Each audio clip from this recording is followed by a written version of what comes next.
As the mayor pointed out, this project has been going on for 14 years here. And during that time in 14 years, we've had a number of individuals that have come in and come out of this project, have seen various portions of it.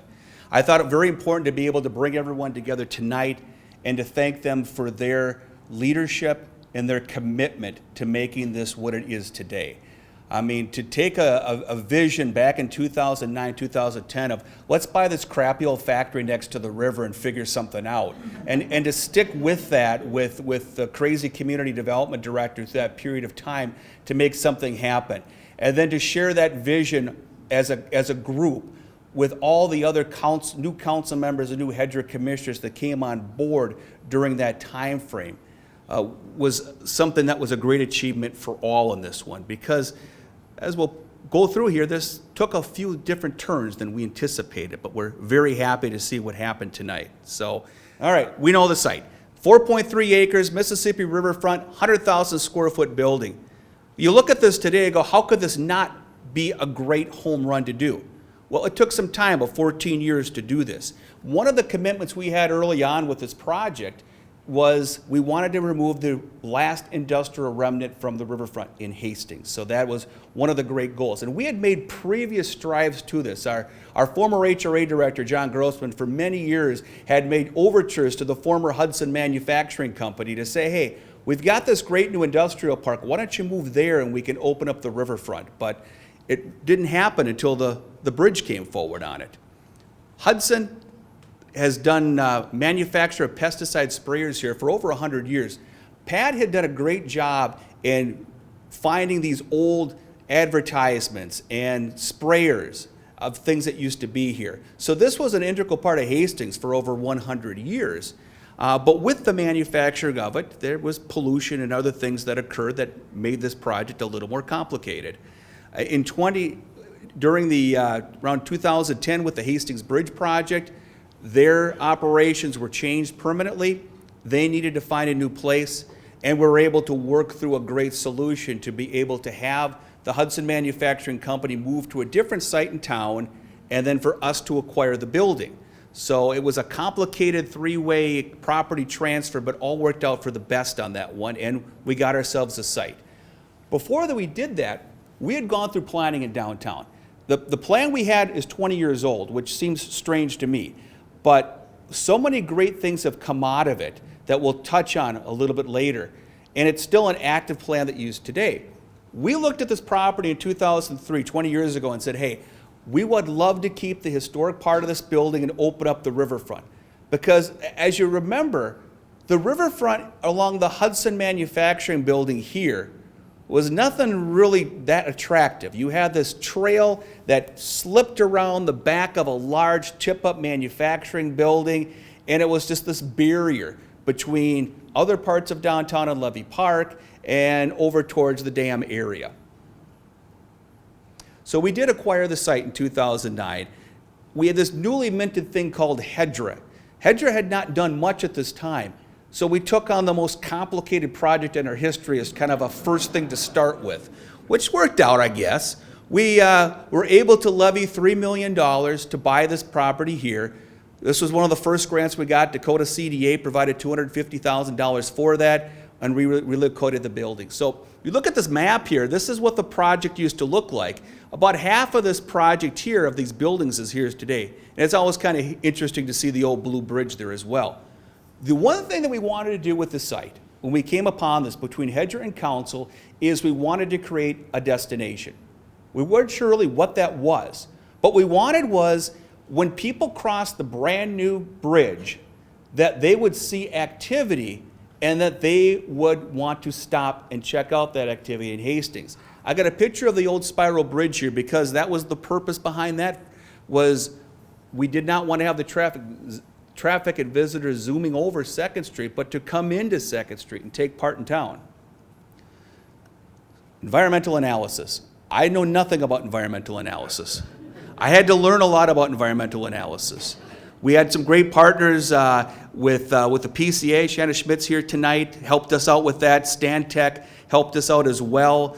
Went through environmental review, found out a lot of things and a lot of acronyms and a lot of words I'll probably mispronounce. But what it come down to is there was a lot of activity that provided a lot of contaminants within this building itself. The question we had early on was to demolish the site, start new, or to reuse this building. And we had a preservation planning study done, an open house with the community to ask that question, what should we do with this? The community told us, keep the site, which we weren't sure we were going to do that, honestly, to begin with. And there was various factions for very good reasons that said, hey, this is not a good idea to keep this site. In the end, we can look around the building today, I think, and I think we made the right decision on that one. But it's something in which it takes a lot of time and a lot of energy. I mean, you take a look at rehabilitation of old structures, old homes in Hastings, how long that takes, and you just quadruple it with a facility like this. But the council in Hedger had patience to bring that forward. So we went through environmental analysis on there. We found high concentrations of lots of stuff that I won't pronounce here, but it led to soil removal, it led to soil vapor mitigation, and it led to a lot of contaminant features of the building being removed. So cleanup began 2012 in this project. We demolished the 48,000 square foot addition that is where the park and the overlook is today. And picture here shows one of those great pictures of the old bridge and the new bridge here.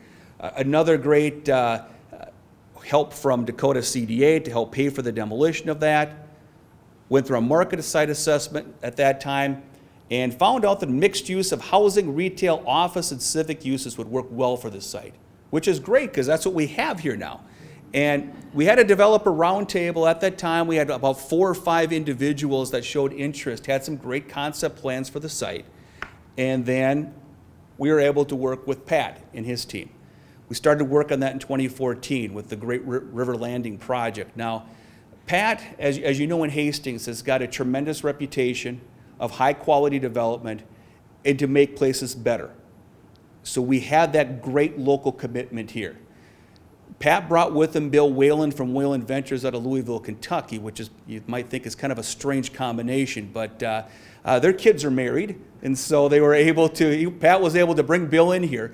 Bill has experience in historic preservation and historic remediation of old buildings within the city of Louisville, and is renowned in doing so. So a great combination of know-how that came into doing this. They came forward with this project of this mixed residential, restaurant, retail. We sold them the property in 2018 and entered into an agreement where there was some environmental remediation that we'd clear out, and then Pat and his team would get going on planning this wonderful facility. We established a tax increment finance district at that time to help pay us back for the initial cost of that. So as this property is developed, we'll be able to get paid back on our initial investment. Went through a lot of soil cleanup here. Oh gosh, on the outside of it. There was piers on the outside of this building here that seemed to go down to the center of the earth. And we mapped those things and we took out some of them. And then we didn't know what to do with them. And Pat and his team had an ingenious idea of, hey, we can use these piers here to be able to have a pavilion in which we could have events out there. So when you see the decking out by the river, that is buttressed up by pavilions of that old 1960s edition or 70s edition on here. And $470,000 worth of cost, all but $13,000 of that was paid through grants that we had through Dakota CDA, US EPA, and Minnesota DEED.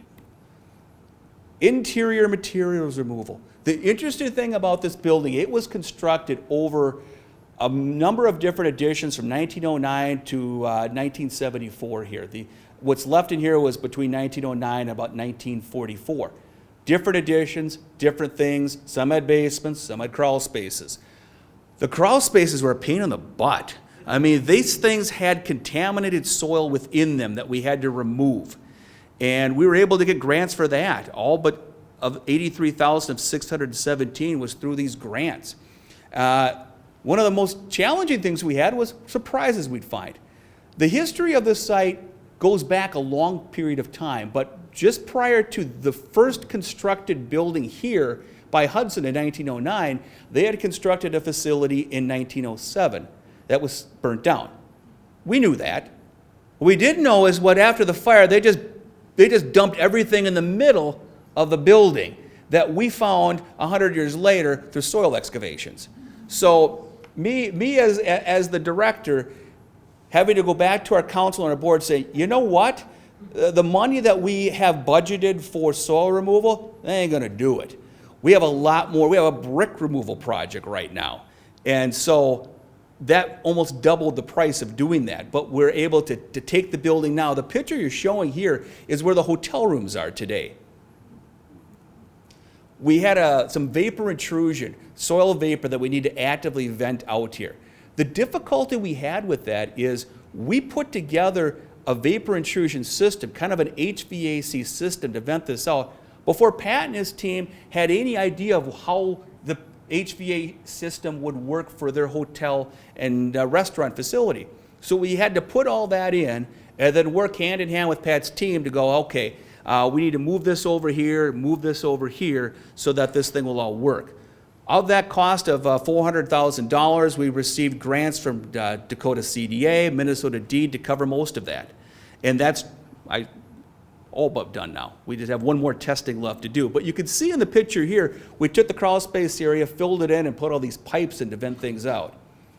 We also had this wood encapsulation in here. On the first floor of it, we had chemicals and manufacturing processes that leak stuff, got into the wood. The recommendation was to put this encapsulant in. So when you look around downstairs, you see all this gray type paint. That was the encapsulant that we used. And it took a while to get that thing to work. They had contractors scraping that out, and then we repainted it, and then it didn't work, and then we had to repaint it again. So again, another situation in which we had a budgetary item that went through the roof beyond what we thought it would be. And to have the commitment of HEDRA and the City Council to be able to do that was instrumental. When we look at this project here, this project is not on its own. It's part of our Riverfront Renaissance, the area that we redeveloped in the downtown over the last 10 or plus years. This was what we termed a bookend here. This would be an attraction. The other bookend being down where Art Space is today. We spent $5 million at that time on the pavilion and other things. And the pavilion's great, the park improvements is great, but the best thing about all this is probably Paige, Marshall Bigler, the person who activates this place. Yeah, we'll give Paige a hand here.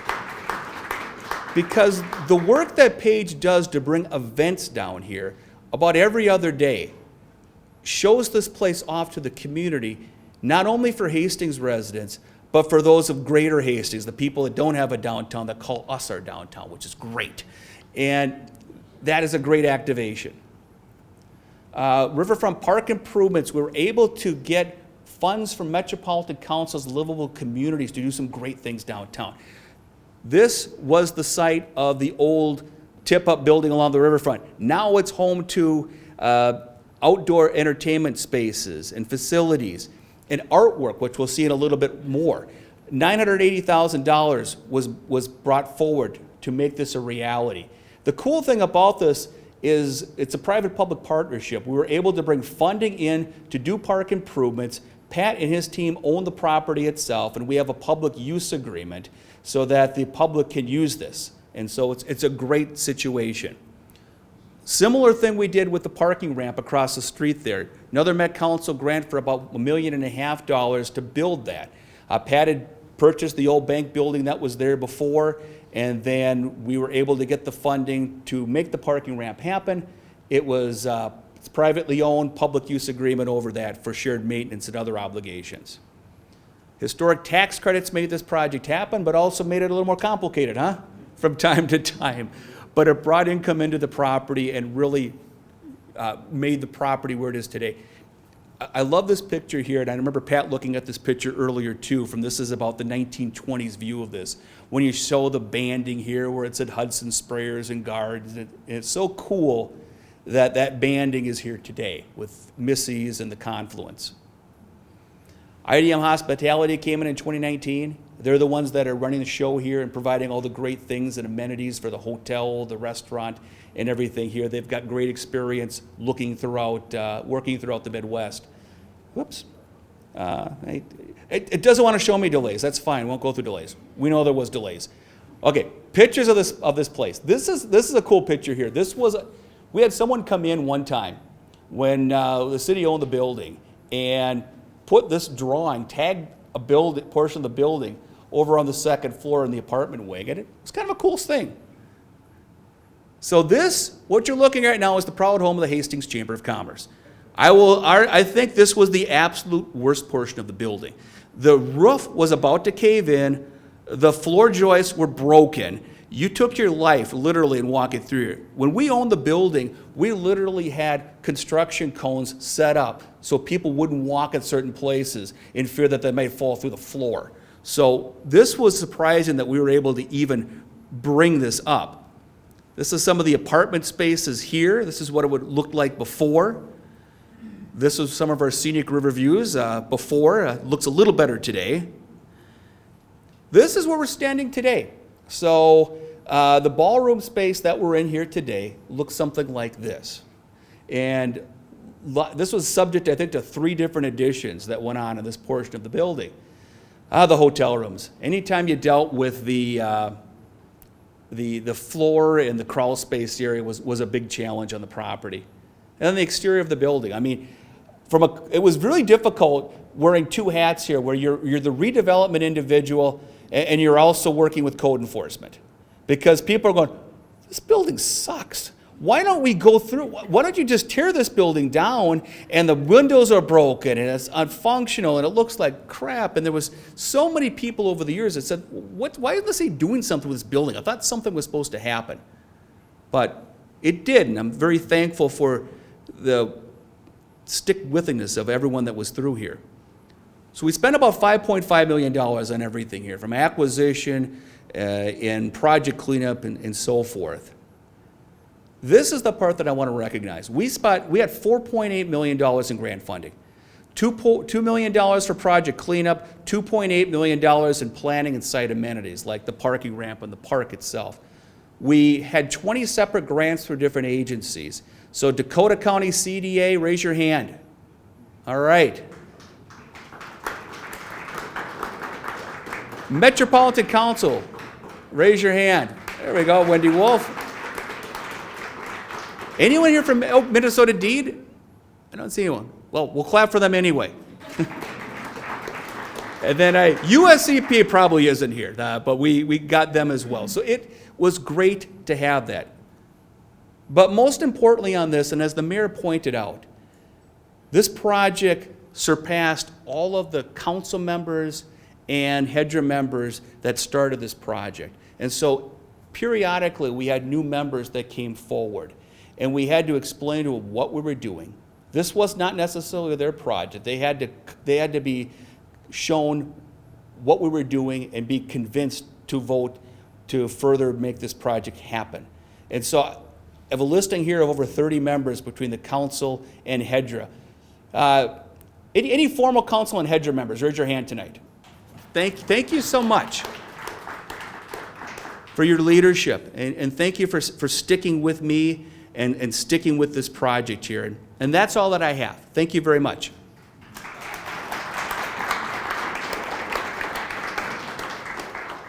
And I want to thank all of you for coming and enjoying the fruits of your vision, your labor, your decisions. What took you so long anyway?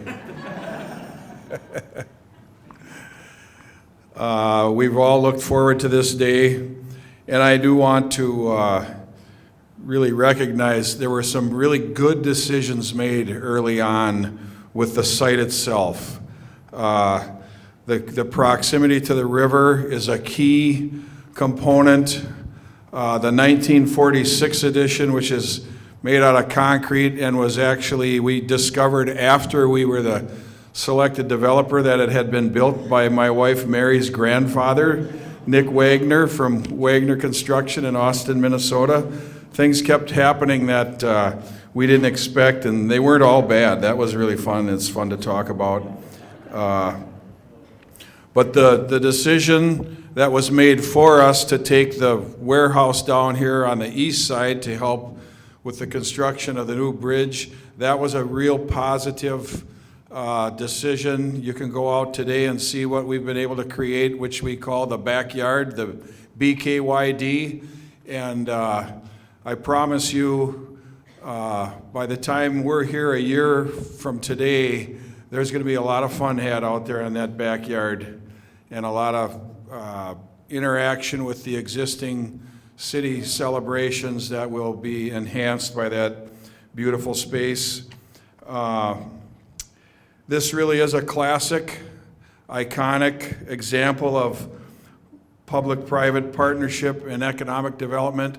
All those pieces of this puzzle were and are necessary for this kind of a project to come to the fruition we've seen today. And I just want to congratulate everybody who made those courageous decisions early on and who stayed with that. To have so many versions of the council and the office of the mayor and the HEDRA commissioners and the Parks Commission went through 2 or 3 renditions, and to have everybody stay with the project like they did is a real testimony to everyone involved. I do have a little story. Paul Hicks might have a little different version of the story than I do, but as I recall the story, we were at the Todd Field, McNamara Stadium, watching a football game together and looking across the street at Schoolhouse Square, and I walked by and Paul grabbed me. I was trying not to see him, and he saw me and he said, "Pat, yes, where is your proposal for the Hudson building?" And my version of the story is I told him flat out, I don't have a proposal for the Hudson building. He said today that I was working on it. Well, anyway, maybe it was both. Another thing I remember with Paul that was really fun was as we then were selected, and God put our daughter Megan and our son-in-law Kent together, and Megan's father-in-law is a real expert at this kind of a project, and he's done it all up and down the Ohio River Valley, and he's done expanding to the upper Midwest, has a big family like we do with a lot of people working on it. And I think he was here for either a first communion or a baptism, and I said, "Hey, Bill, so far they've got this project and they've taken one run with an RFP and they haven't been able to select a developer they really like, and I kind of think there's some pretty good potential. There's no other site like this. I don't know of one." And then I asked the fateful question, "Do you want to go down there and look at it with me?" And he said, "Yeah, let's go down there." And we didn't take him long. The building had good bones, the site and the views out of the windows, the mass of the building and the size of it led to a lot of positive ideas about what you could possibly do. And we decided to take a run at it. And I want to recognize Wayland Ventures because they were the key driver in the preliminary design and the being able to establish our credibility with the city and our ability to actually do this, because I didn't know how to do this.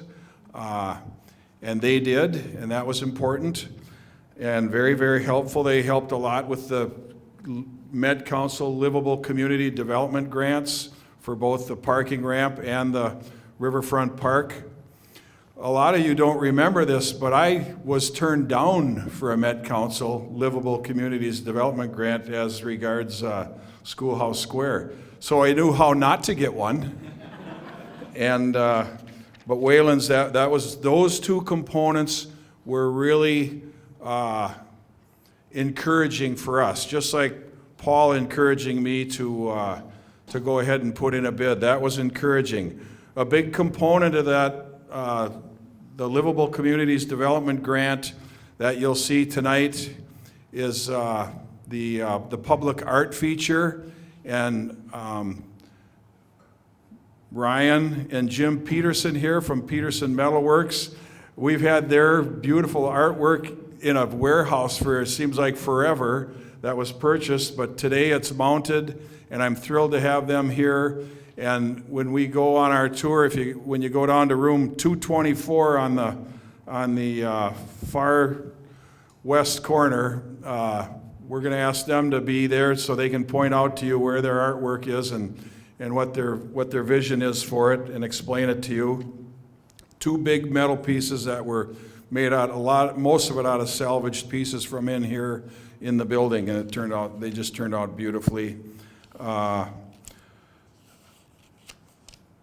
Those were very important. Obviously, John talked about the Dakota County and the state of Minnesota environmental grants. Those were huge. In the State Historic Preservation Office, they're part of the National Park Service to get these tax credits. But really, there's 3 components to the building: the ceiling, the floor, and the walls. And they required, and I'm really thankful as I stand here today, they require that we preserve at least 2 out of those 3. And like John explained on the floors, there was no saving these floors. They just plain weren't safe. There were pieces of it that were okay, but we couldn't save all the floors. So we chose the ceiling and the exterior walls, and they wouldn't let us insulate the exterior walls on the inside. That drove the decision to go with hotel rooms. And as we stand here today, I really am glad that's how it turned out, because it gives us this modern and historic feel that is really hard to capture. So that's been a big factor. I want to thank the Chamber and the Downtown Business Association, the Hastings Chamber and the Downtown Business, because they've become real active partners with us. They have all along. Their support for this project throughout the whole term of the construction has been very important and encouraging for us. A couple of things we ran into in the construction process, when COVID hit and we made the decision to continue forward to enclose and save the exterior envelope of the building, which included the roof and the exterior walls, the tuck pointing and whatnot. That was a big, expensive decision, but it did keep the project moving forward into the cold weather again for another season. And we had all the roofs done, brand new, and we took the south wing last, and we had this nice metal roofing and new insulation. And the roofers were on the south wing for about 2 days, and they came in and they said, "We need to stop." And Greg Stotko from Stotko Speedling Construction, who's been integral here, he said, "Well, what are you talking about?" And they said, "Well, some of the roof lines that weren't real square from the rest of the building, we could actually fake it with the insulation. So if it looks straight, it's because they put a little more insulation here and a little more insulation there. But over there, they couldn't fake it. They said, we cannot get this roof squared up. We can't fake it over here. It's too far out of whack." What had happened is when you go down that hallway on the south wing, the trusses went like this. They all spread out, they pushed out. We could see the wood was given away. It wasn't unsafe, it just wasn't square. So what Greg figured out is that we could bring a house mover in here and jack up the entire roof of that entire wing of the building, and take the weight off of the walls between the windows, and then we bring the bricklayers in, and we put all brand new brick piers in between every window on both sides of that south wing. And then we had Dave Center from Dynamic Structures here in town do a little of his pixie dust magic on the engineering, and put some more metal brackets in and squared up the roof and set it back down. And today all of the historic architecture is beautifully visible, and you really have a new building with an old looking new roof with an old looking structure on it that just turned out great, and it really enhances the rooms on the second floor. That was just one thing we ran into. On the wood, John was talking about the the floor trusses and the crawl space, that was really dirty under there. And we didn't know that, of course, till we took the floors off. And the floors had all this checkered steel plate highways for the forklifts because the wood floors had been deteriorated so bad. And we started scratching our heads, and we ended up taking 400 trusses that were 25 feet long and a true 14 high and 3 inches wide. And Greg and some other people determined that that was old growth Douglas fir. And we ought to save that and see what we can do with it. And so we put it on about 8 truckloads and ran it down to a gravel pit, and while we scratched our heads with what to do with it. And today you'll see the repurposed wood in all the hotel rooms, actually in the bathrooms on the shelves, and you'll see them on the little shelves with the hooks on them when you walk into your room, and they're mounted with the steel diamond plate. You'll see the steel diamond plate on all the door drops, and the feature of the wood is the grand staircase that was largely designed and built by Greg Stotko, who's just got a phenomenal eye. And you can see the grain in the wood. And the gentleman who milled that wood for us, he works in logs and all kinds of old wood. And he said, well, I can tell you this. The building was built in the early 1900s. That wood had to come from the Pacific Northwest, and it was 200-year-old, old-growth Douglas fir 100 years ago. The building's been here for 100 years. He said, you tell anybody when they walk on these stairs that wood was from a sapling tree. I can guarantee you that it was in the 1600s it was a sapling, and it could have been as old as the 1500s. So, and that's the kind of story that a historic redevelopment is supposed to garner. I have a little more modern one. I do want to also introduce and tell you that on the tour, you're going to see Andy Evenson, our world-famous local watercolor artist. We commissioned 3 paintings from him, and we thought it was a good idea if we would pay homage to the river crossings that are no longer here. So you'll see a beautiful painting of the Spiral Bridge and Old Blue, and the original crossing, which is on the north wall here, is from the rope ferry. And that was part of what we found in the Pioneer Room at City Hall, was some of this history. We also did, so Andy is going to be out there for the tour, and he'll explain to you his vision and how he came up with that beautiful original art. Another local artist, locally born, David C., is a historic collage artist. We've done some other work with him for our bus companies, and I commissioned him to focus specifically on the Hudson manufacturing.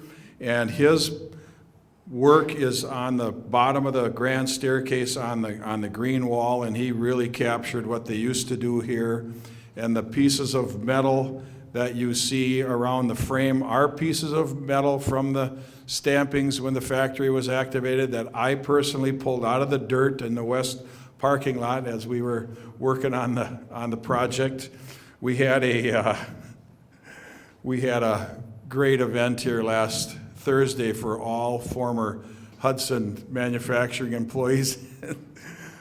Somebody stood up here and she said, I worked in the brass department, and if you're looking for any brass, I can tell you that when the brass project went haywire, the guy I was working for, he threw the brass in the river. So you can go over there and just find a bunch of brass in the river if you want to. And the piers that John talks about, you can see if you look into the concrete, there are chunks of metal from this factory that they just threw in with the concrete to make those piers. So what they did in the old days is different, but we've recovered pretty well from it. So in the hoistway at the center, at the top of the grand stair, you'll see a piece of chain art, a chain sculpture that was envisioned by our great friends from Cunningham and Associates. All of the interior design details you'll see are from them, and they're from 292 and JLG Architects. But their idea was to, let's get 3 colored chains. We're going to need some clean silver chain and some clean gold chain and some rusty chain. And if you know me, I grew up in the bus business. Ozzy remembers when I used to tow buses. I don't know what's a clean chain. The only chain I've ever used is an old rusty one. And I had plenty of those. I got them from all over the place. I never saw a clean chain, but I did have, so we went and bought clean silver chain, and I had 1 clean gold chain in my garage that I inherited. And this is a true story. We bought the other gold chain, but the strand of chain on the left side as you're going down the steps that is gold was given to me by the Bloomington Police Department because Premier Bank Bloomington had an exterior ATM, and a bank robber took a brand new chain and some great big grapple hooks, and he wrapped it around our ATM one day, and he hooked the other end up to his pickup, and he drove off and tore the ATM off of the foundation thinking he was going to steal the cash out of it. But the rest of the story is he got busted. The cops caught him, and they said, well, what do you want to do with the chain? I said, I'll take the chain. So the chain hangs in infamy in the Confluence Hotel Grand Stairway. And he didn't get the money either. So anyway, we had some really great stories from the Hudson people. The one that I like to repeat is one of the managers, Wally LaValle. He's been asking me after church on Sunday for 5 years, when you open them? I worked down there for 40 years. I got to tell some stories. And he came up here and he said, you know, they came to me and they said, Wally, we need 5,000 regulators. And he said, okay, how soon do you need them? It was a government order. And he said, they told him, we need them in 30 days. He says, you're kidding me. And the boss said, Wally, figure it out. You got 2 days to tell us how we're going to do it. And he said, okay. And he came back and he said, well, I can't do it with what I have here. I need some tooling. I need some more tooling. If you get me that tooling, I've talked to the crews and the gangs and the workers and the managers and the estimators, and I think we have a way we can do it. So they got him the tooling, and he said we worked 6 days, 10-hour shifts, two 10-hour shifts, 6 days straight, and he said 30 days later we had the 5,000 regulators ready to ship. And the manager from Hastings came up and said, Wally, you've done a great job. And he said, but I'll tell you, the headquarters is in Chicago, and all I'm authorized to do is give you a good firm pat on the back. You did a great job, Wally. Thanks a lot. And he said, I thought, well, that pat on the back was pretty good. And he said, next payday, I opened up my paycheck, and I had an extra month's pay in my paycheck from the headquarters. So those kinds of stories are why we save buildings like this, so we can recall people who work so hard and who were so productive. This factory had a lot to do with saving POW lives. There's a picture here with the 5,000 sprayers they shipped in the World War II. Those sprayers went to the Pacific Theater and saved people from dying of malaria. So we can all be proud of what has happened here. You know, in November now, we looked up the old emails, it'll be 9 years since we had anything to do with this project, but it was already over 100 years old. And, you know, we are long-term generational thinkers. And this town was here when they had a rope ferry before the spiral bridge was built in the late 1800s. And we're going to be here for a few thousand more years, or at least as long as the good Lord says the water's running in his great river. So pat yourselves on the back. You've got a lot to be proud of, and let's celebrate. Cheers.